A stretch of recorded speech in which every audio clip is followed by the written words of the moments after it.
So today we'll be talking about sampling techniques. Okay. So first we'll talk about what is population and sample. Okay. So population and sample.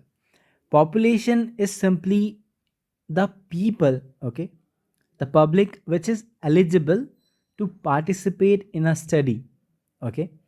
Like we are doing a research in hypertension variable. Okay, so we will be needing the people who's having hypertension. So all the people having hypertension will be our population. Okay, so hope you get the population. Now the sample, now we have like suppose 1,000 people having hypertension, but we only need 100 out of them. Okay, so these 100 people will be our sample. So it's called the subset of population that actually participates. Okay, so there are 1,000 people, but the participants or the people which will participate in a research are hundreds. Okay, so that's a sample.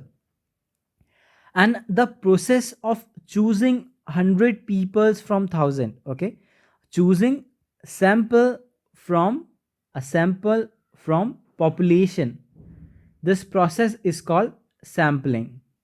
Okay, process of selecting sample from population, so this is called sampling. Simple. Next we'll talk about the types. Okay, there are two types: probability sampling and non probability sampling. Okay, so what is probability sampling?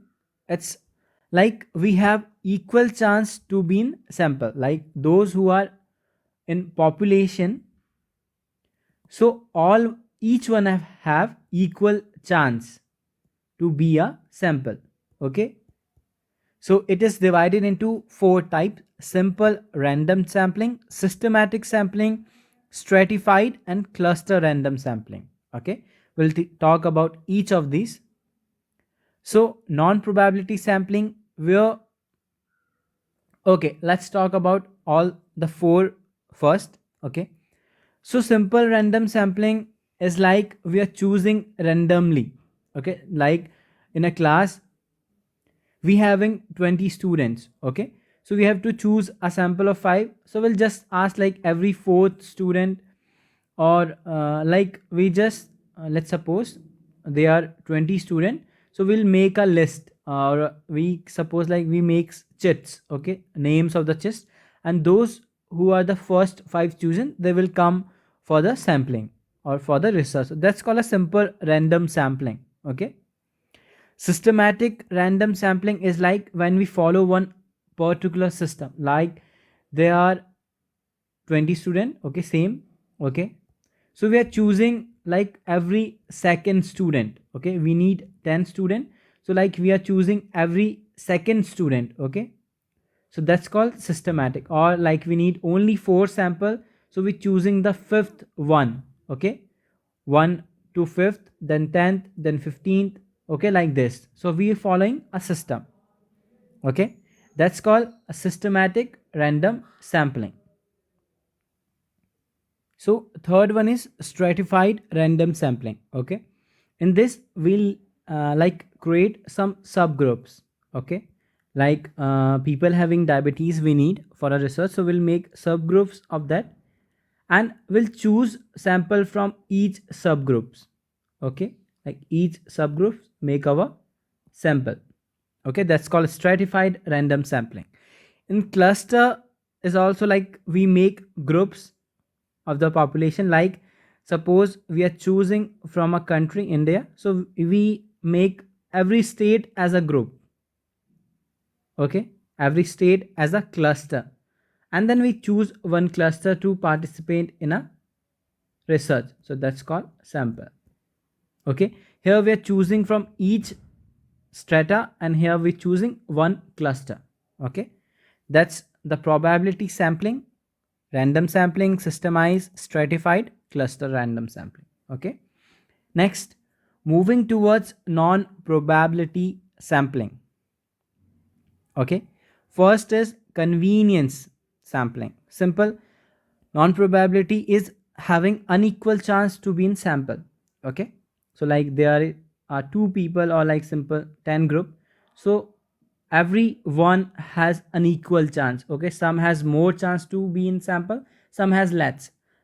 That's called non probability sampling. Okay, you will know why there's having unequal chance. Okay, so convenience sampling is like, I need one research. Okay, I'll need one questionnaire to be filled, so I'll ask only my friends.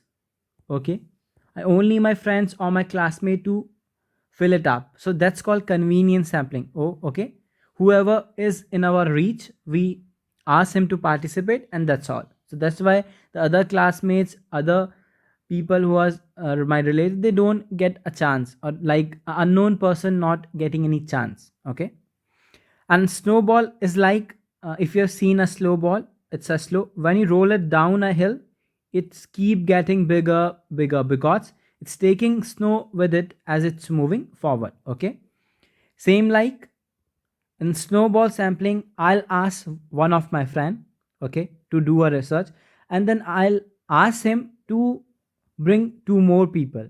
Okay, two more people he will bring, then ask them bring two more people, like this. Okay, that's called a snowball sampling. It's keep on going, and my research will be fulfilled at some point. Okay, that's snowball. Now quota sampling. Sampling is like we filling up the quota, like we need 100 sample. Okay, we'll just make announcement, I'm doing a research, please help me out, come for my research at this time to this place. So people will come. Okay, those who are uh, those who will be helping, so they will come. So as soon as my 100 sample or 100 people will be completed, I'll stop asking to come. Okay, that's like a quota. So whoever come first get the chance to be in research. Okay, and purposive sampling is like, is for the special cases. Okay, just like we are doing suppose a research in meditation, those who are meditating in a Himalaya regions. Okay, so getting those people is very rare. Okay, that's called purposive sampling, because the normal people or the normal practitioner will not get a chance to participate in this. Okay, or we can say like we are doing a research for any rare disease. Okay, so only those people having rare disease will get the chance, not everyone. Okay, that's why it's purposive and non probability sampling. Okay, so that's all for today. We've discussed the sampling types. Okay, probability, non probability, and what is population and sample. Okay, that's all for today. If you have any query, you can ask in comments. We'll meet on the next lecture. Thank you.